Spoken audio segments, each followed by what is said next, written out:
Yo soy la doctora Rosana Poterara, soy especialista en terapia intensiva y trabajo en el Hospital de Niños Ricardo Gutiérrez.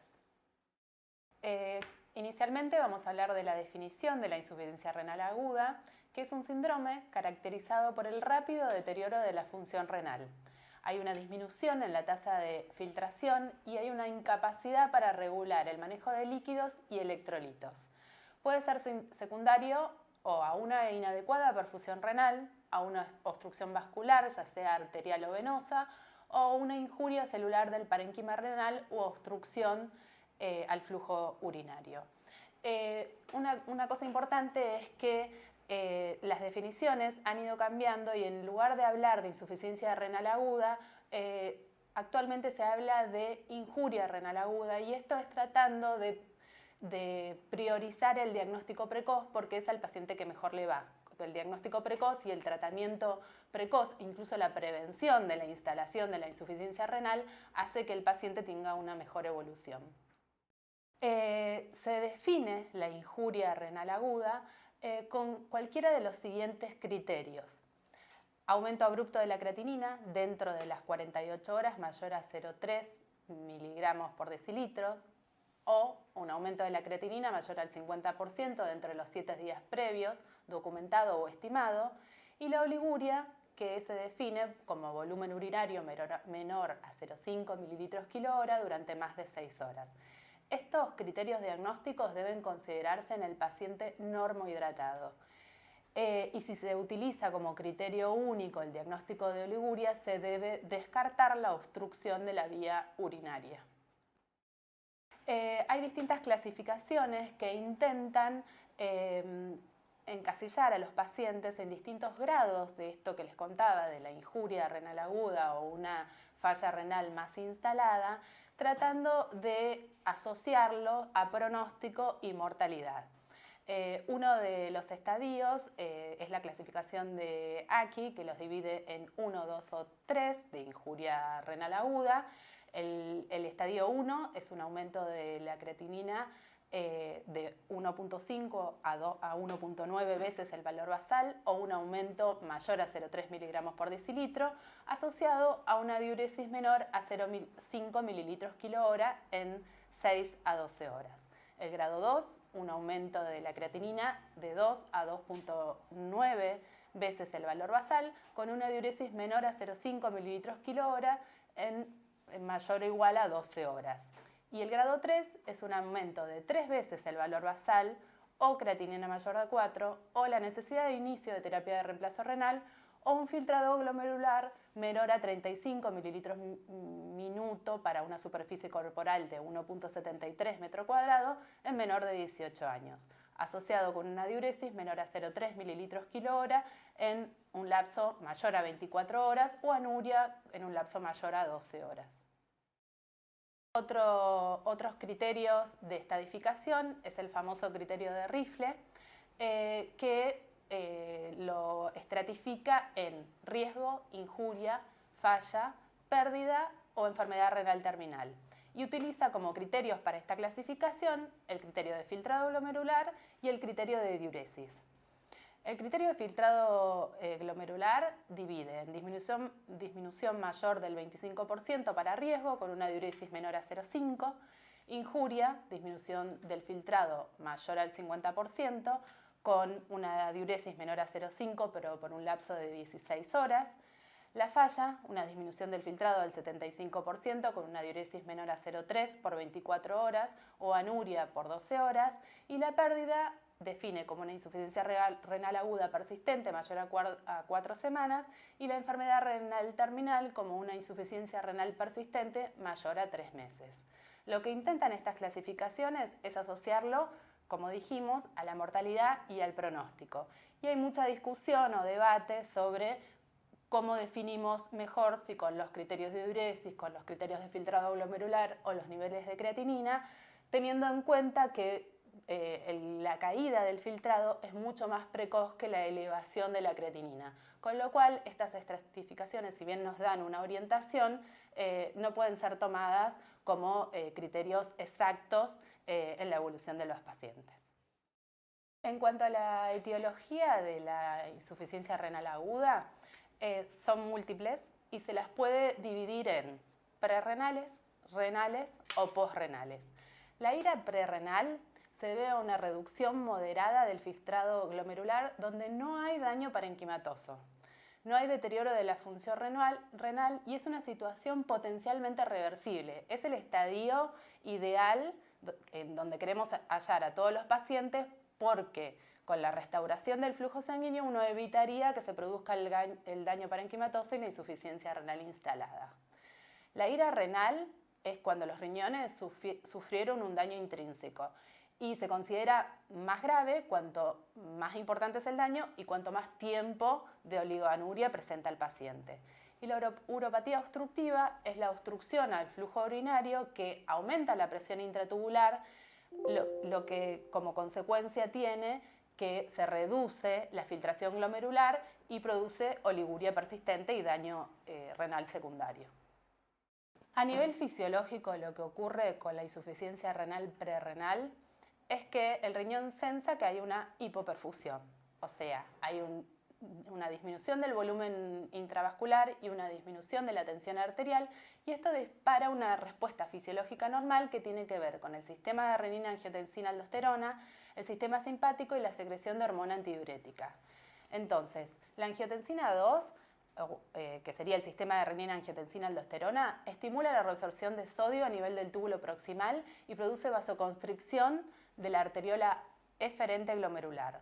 El sistema simpático, norepinefrina, aumenta la resistencia en la arteriola aferente y la hormona antidiurética aumenta la reabsorción de agua en el túbulo colector. Todo esto intentando restaurar una adecuada perfusión renal. Como consecuencia de todo este mecanismo fisiológico, el paciente con insuficiencia renal prerrenal va a presentar oliguria, aumento de la densidad de la orina porque está intentando retener sodio y líquido, aumento de la osmolaridad en la orina, mayor a 500, aumento de la concentración de urea y creatinina urinaria, con lo cual los índices renales, que son UP de urea y UP de creatinina, van a ser UP de urea mayor a 8 y UP de creatinina mayor a 40. La concentración de sodio urinario va a ser baja, menor a 20 miliequivalentes por litro, y la excreción fraccionada de sodio va a ser menor al 1%.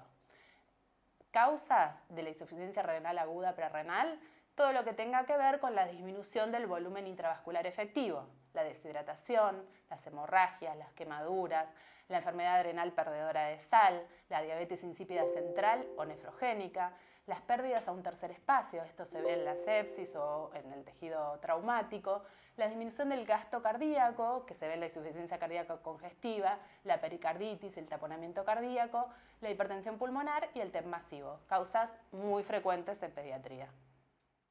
La ira renal, dijimos que era la lesión a nivel parenquimatoso renal, puede haber una afectación a nivel tubular, que sería la necrosis tubular aguda, a nivel túbulo intersticial, que sería la nefritis túbulo intersticial aguda, a nivel glomerular, que son los distintos tipos de glomerulonefritis, a nivel vascular, donde entraría el síndrome urémico hemolítico, causa muy frecuente en pediatría, la necrosis cortical o las trombosis, ya sea de la arteria renal o de la vena renal, y causas infecciosas, sepsis y pielonefritis. Dentro de las causas renales vamos a desglosar dos, la necrosis tubular aguda y la patología glomerular. Dentro de la necrosis tubular aguda hay una injuria isquémica o tóxica. Hay un montón de fármacos que producen lesión tubular y pueden generar la necrosis tubular aguda. Lo que sucede es que disminuye el volumen de filtrado glomerular por obstrucción tubular y hay retrodifusión del filtrado glomerular. Los segmentos más afectados a nivel tubular son el S3 del túbulo proximal y el asa gruesa ascendente de Henle. ¿Qué voy a encontrar en el laboratorio? Oliguria, diuresis menor de 0,5 a 1 mililitro kilo hora o menor a 500 mililitros, asociado a 1,73 metros cuadrados en niños mayores, o anuria, menor a 0,5 mililitros kilo hora o menor a 100 por 1,73 metro cuadrado. Y en algunos casos, por ejemplo en la nefritis intersticial, puede haber poliguria. Y Lo que está alterada en la necrosis tubular aguda es la capacidad de concentración. Dijimos que en esta entidad está dañado el túbulo. Entonces, la densidad y la osmolaridad urinaria van a ser similar al plasma, porque el túbulo perdió la capacidad de concentrar la orina, entonces va a haber isostenuria. Densidad de 1030 y osmolaridad de 350 miliosmoles por kilo. El UP de urea y el UP de creatinina están los dos disminuidos. Menor a 3 el UP de urea, menor a 20 el UP de creatinina. Y la excreción fraccionada de sodio está aumentada, mayor a 2%, con sodio urinario mayor a 40 miliequivalentes por litro, y esto es porque está afectada la función tubular. Otra de las entidades de insuficiencia renal de tipo renal es la glomerulonefritis. La más frecuente en la edad pediátrica, entre los 5 y 12 años, es la glomerulonefritis postestreptocóxica. Es una de las causas más frecuentes en el mundo de insuficiencia renal y tiene mayor prevalencia en países del subdesarrollo. La clínica va desde asintomática hasta hematuria microscópica a un síndrome nefrítico instalado que consta de macrohematuria, hipertensión arterial, edemas, proteinuria y daño renal. El filtrado glomerular está disminuido debido a que hay una reacción inflamatoria presente en el glomérulo, pero la función tubular está conservada, o sea, está alterada la función glomerular con caída del filtrado glomerular, pero la función tubular está conservada. Lo que pasa es que le llega menor fluido a los segmentos distales. Entonces, a nivel de la diuresis va a haber una oliguria secundaria a mayor reabsorción de fluidos disolutos en el túbulo distal y colector. La densidad urinaria está elevada porque conserva la capacidad tubular y va a ser entre 1018 o mayor. La fracción excretada de sodio va a ser menor a 1, el sodio urinario menor a 20 y lo que está alterado es el filtrado glomerular con la función tubular conservada. La insuficiencia renal posrenal, que sería el tercer tipo, lo habíamos dividido en prerrenal, renal y posrenal, es en general la uropatía obstructiva. Hay una obstrucción al flujo urinario que aumenta la presión intratubular y eso hace que se reduzca el filtrado glomerular. Ejemplo de esto es la obstrucción en un riñón único, la obstrucción ureteral, pero que tiene que ser bilateral, la obstrucción uretral, la obstrucción urinaria de la vía urinaria en el niño monorreno, la litiasis renal obstructiva o los tumores, y en el neonato la obstrucción uretral más frecuente de ver y que genera insuficiencia renal obstructiva son las válvulas de uretra posterior. Es importante conocer la fisiopatología y la etiología y la instalación de la insuficiencia renal aguda, porque lo que queremos llegar es en la etapa de injuria renal y por eso todo este cambio en las definiciones, porque se vio que lo más importante es la prevención y eso es lo que cambia la evolución de los pacientes para que no desarrollen o instalen una insuficiencia renal con todas las consecuencias que genera a largo plazo. Dentro de la prevención se destaca con diferente tipo de evidencia y recomendación, pero básicamente asegurar una adecuada represión de fluidos en los pacientes con hipovolemia. Entonces, paciente con compromiso hemodinámico, terapia orientada a restituir la función hemodinámica, mejorar la tensión arterial, mejorar la presión venosa central, y esto es una recomendación fuerte porque previene la instalación de una insuficiencia renal. Mantener el volumen intravascular, destaca la administración de cristaloides, 20 mililitros por kilo, salvo que el shock sea hemorrágico, donde entra a jugar los hemoderivados o las transfusiones de glóbulos rojos desplasmatizados.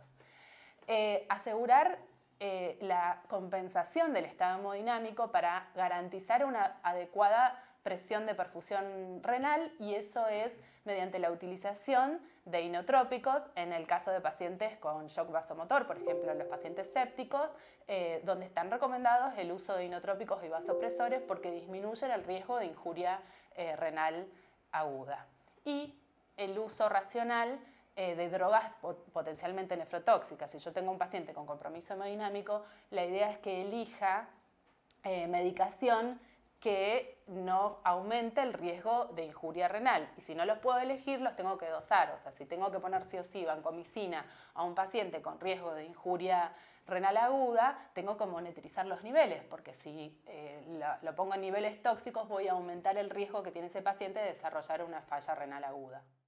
Otra de las consideraciones como prevención de la instalación de una falla renal aguda es la hidratación agresiva en niños con tratamientos de quimioterapia. Lo mismo, dijimos que hay un montón de drogas que pueden generar la lesión tubular y favorecer la instalación de una insuficiencia renal aguda. La hidratación agresiva es una recomendación fuerte, aunque tenga bajo nivel de evidencia, para prevenir la instalación de una falla renal en el paciente oncológico con tratamiento de quimioterapia, que además tiene varios factores agregados que pueden generar una falla renal. En neonatos con asfixia perinatal hay una recomendación que es débil de la utilización de teofilina para prevenir la injuria renal aguda. No es una recomendación fuerte. Y sí habla de no utilizar dosis bajas de dopamina como prevención de la instalación de una injuria renal aguda. Esa es una recomendación fuerte, es algo que antes se defendía y se hacía, la utilización de dopamina como protectora renal, y eso hay evidencia bastante importante y de que no se recomienda la utilización de dopamina como protectora renal. Y sí recomienda, como recomendación fuerte, no utilizar furosemida solo para aumentar el ritmo diurético, esto que muchas veces uno, por que el balance nos quede bien, indicamos la administración de diuréticos, salvo en el caso de hipervolemia, donde sí el diurético estaría indicado. Y no indicar manitol como diurético para aumentar el ritmo diurético, porque eso predispone a que la injuria renal se instale con una lesión renal más importante. Entonces, en cuanto al diagnóstico, vamos a dividir el diagnóstico de la injuria prerrenal, renal y posrenal. La injuria prerrenal, si tenemos antecedentes de que hay una depresión del volumen intravascular, ya sea por pérdidas, por hipotensión o shock.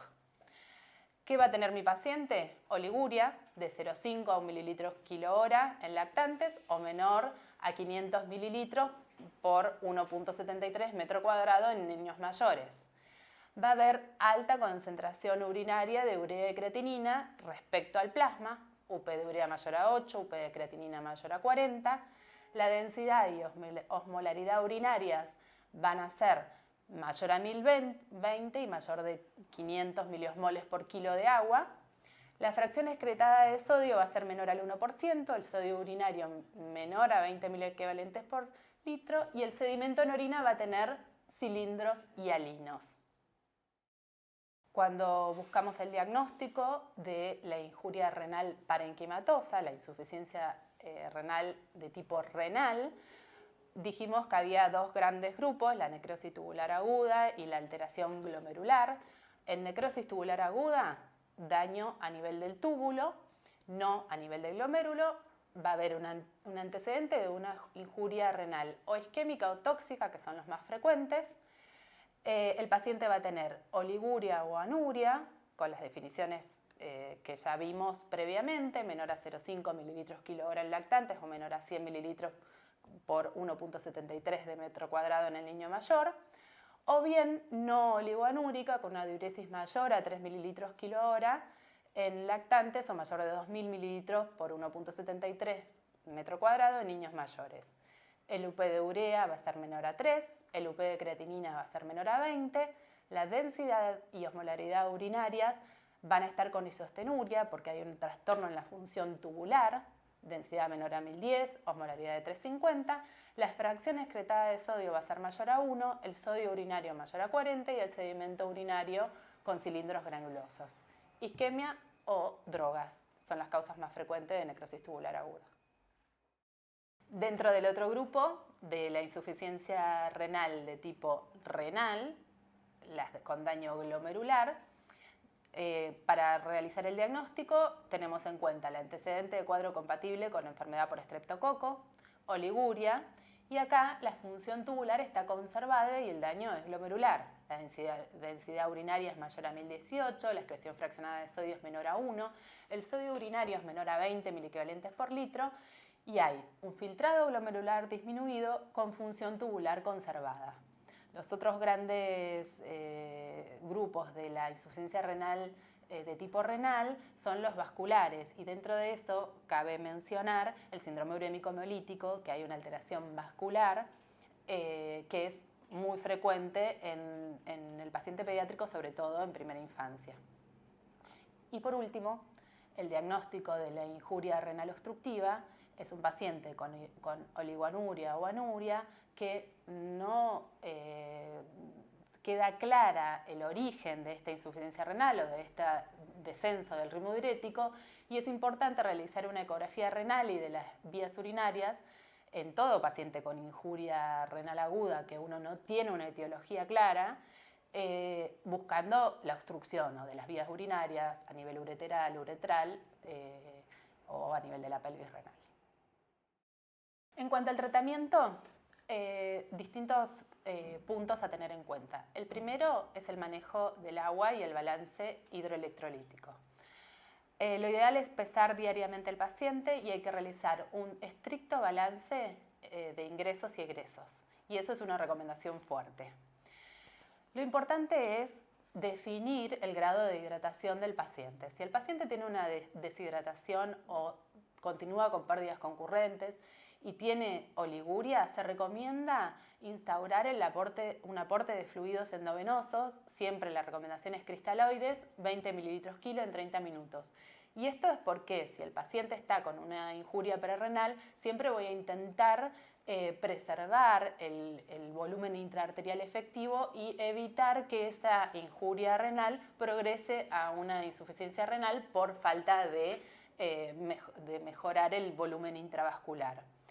Si hay hipertensión arterial, edema o otro signo de insuficiencia cardíaca, hay que restringirle los fluidos y es posible indicar furosemida de 2 a 5 miligramos kilo endovenoso. Pero si el paciente continúa oligoanúrico o anúrico, hay que suspender el diurético porque ese paciente ya tiene una insuficiencia renal instalada. Y en el paciente euvolémico, siempre el manejo de líquidos tiene que ser un equilibrio preciso entre ingresos y egresos. Entonces hay que reponer las pérdidas insensibles, la diuresis y las pérdidas concurrentes. En cuanto al manejo del sodio, si la hiponatremia es dilucional, se recomienda siempre la restricción hídrica. Reponer las pérdidas insensibles nada más, y con eso el sodio va a ir corrigiendo por la restricción en el aporte de agua. En el paciente con la función renal conservada, pero con sodio plasmático menor a 120 y con signos clínicos leves o moderados, sí se recomienda la corrección rápida del sodio con solución salina al 3%, con el objetivo de lograr un ascenso de la anatremia que va entre 5 y 6 milcalories por kilo en las primeras 1 o 2 horas. Esto es para sacarlo de la condición clínica riesgosa y porque está sintomático leve o moderado. Y después calcular para que no ascienda la anatremia más de 15 a 20 miliequivalentes en las primeras 48 horas. No más de 10 en 24 horas, no más de 15 a 20 en las primeras 48 horas. Ahora, si el paciente tiene una insuficiencia renal instalada e hiponatremia sintomática, la indicación es la diálisis. En cuanto al manejo del potasio, que es una de las complicaciones más importantes del paciente con insuficiencia renal aguda, o por lo menos las que más en riesgo ponen al paciente por las complicaciones que puede llegar a presentar, hay que sospecharlo si se ve en el electrocardiograma una onda tepicuda y simétrica, y en todo paciente con injuria renal aguda hay que reponer y que uno está reponiendo fluidos endovenoso, hay que retirar el aporte de potasio y si está comiendo, retirar el potasio o los alimentos con contenido de potasio y retirar todo aporte de potasio. Si el potasio es mayor a 7, hay que considerar la diálisis. Mientras tanto, o si es menor a 7 o si no está sintomático, puede intentar el tratamiento farmacológico, que son callaxalate, 1 gramo por kilo, vía oral o enema de retener, la resina de intercambio de sodio-potasio, 1 gramo kilo, vía oral, o en enema a retener, bicarbonato de sodio, 1 mg por kilo a pasar en 30 minutos, el salbutamol de 1 a 4 gota kilodosis, la glucosa e insulina, 0,1 a 0,5 unidades kilo de insulina cristalina, más 3 gramos de glucosa por cada unidad de insulina que uno administra, en goteo en 2 a 3 horas para evitar la hipoglucemia, y el gluconato de calcio al 10% como estabilizador de membrana, entre 0,5 a 1 mililitro kilo a pasar en 5 a 30 minutos. Otro pilar fundamental en el tratamiento de la injuria renal aguda o de la insuficiencia renal aguda es el tratamiento de la acidosis.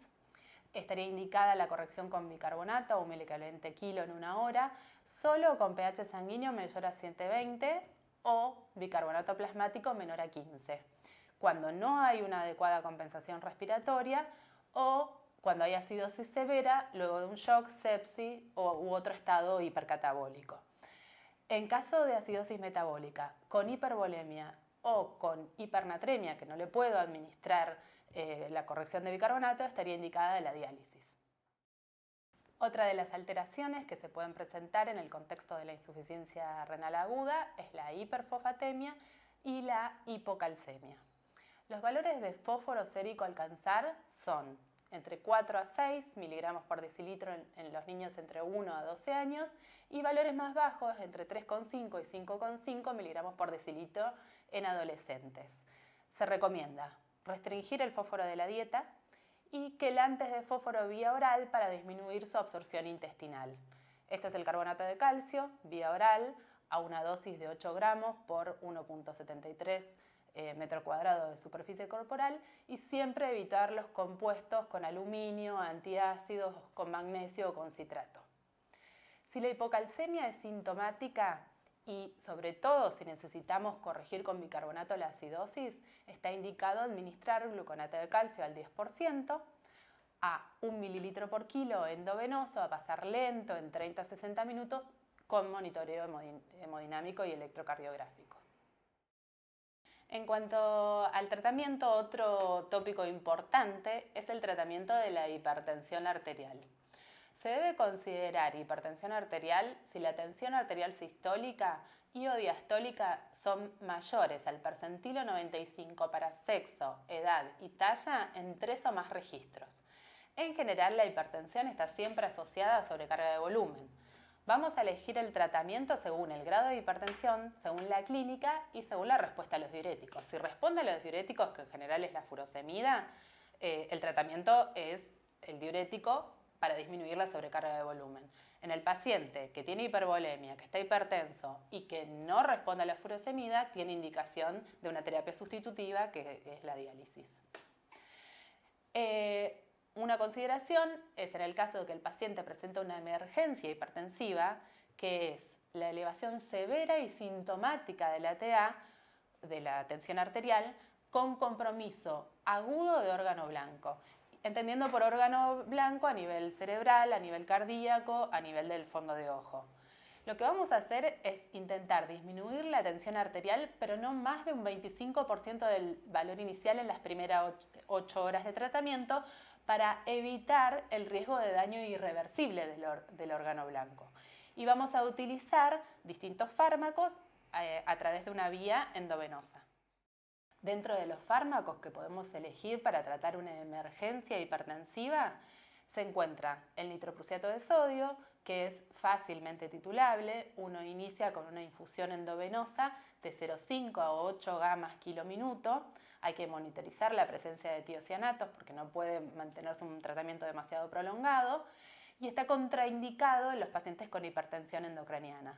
Otras alternativas es la infusión de esmolol con una dosis de carga de 100 a 500 gamas por kilo, seguido de una infusión continua que se va titulando hasta tener la respuesta esperada cada 10 minutos. Se inicia entre 50 a 100 gamas kilo minuto y se puede llegar hasta 1000 gamas kilo minuto.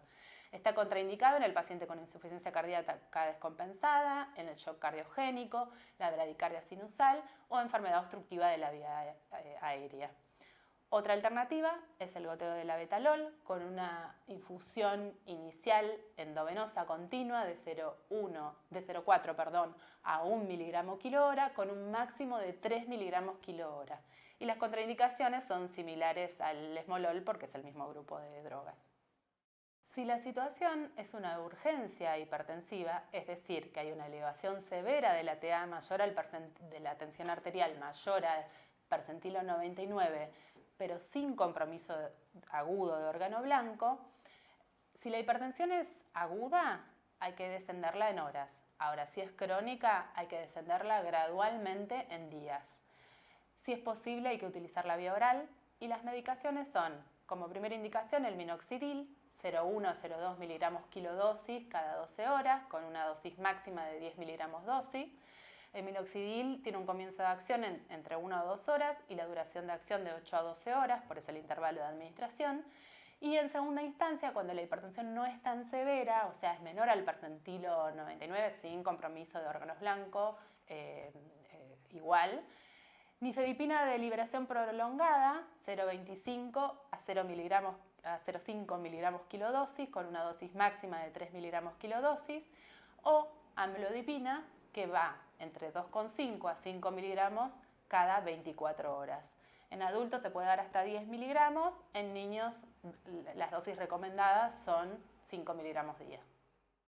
Por último, pero no menos importante, la insuficiencia renal es un estado hipercatabólico que es muy importante adecuar el aporte calórico y el tratamiento nutricional de estos pacientes. En los lactantes, proporcionarle por lo menos 120 calorías por kilo. En los niños va a depender de la edad del aporte calórico, pero buscar el aporte calórico recomendado para cada tipo de edad y darle el aporte calórico que necesita, porque si no, en este estado hipercatabólico va a ser muy difícil recuperar la función renal. El aporte proteico recomendado tiene que tener, o sea, el recomendado para la edad, pero además el 70% de estas proteínas tienen que ser de alto valor biológico. Hay que reducir el aporte de grasas y no proporcionar más del 35% de las calorías ingeridas en el día para evitar la cetosis, restringir el aporte de sodio, por supuesto restringir el aporte de potasio y fósforo, tratar de utilizar siempre la vía oral y si es necesario poner una sonda nasogástrica, pero priorizar la vía oral por sobre la nutrición parenteral. Y lo más importante, evitar restringir la ingesta proteica o nutricional con el objetivo de retrasar la diálisis. El paciente con oligoanuria o anuria que no llega a recibir el aporte nutricional adecuado necesita diálisis. No restringamos al paciente del aporte nutricional para evitarle la diálisis porque no lo vamos a hacer. A mediano plazo va a necesitar la diálisis con un estado hipercatabólico mucho peor y una condición de base mucho peor. Para finalizar, vamos a hablar brevemente sobre las indicaciones de tratamiento dialítico.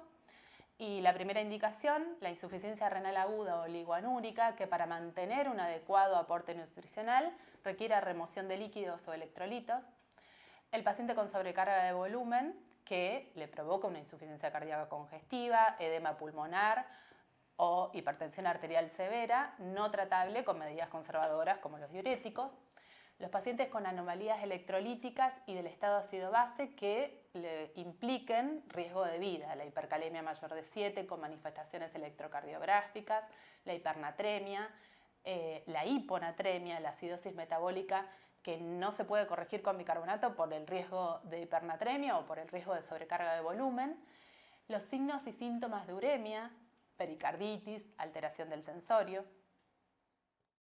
Otra de las indicaciones de tratamiento dialítico, el aumento progresivo de los niveles de urea, mayor a 160, 200, con una recuperación de la función renal no esperable. O sea, no vamos a indicar una diálisis solo por el valor aislado de urea. Hay que considerar el contexto clínico, la tendencia de los valores del laboratorio más que un único valor, ya sea de urea o de creatinina.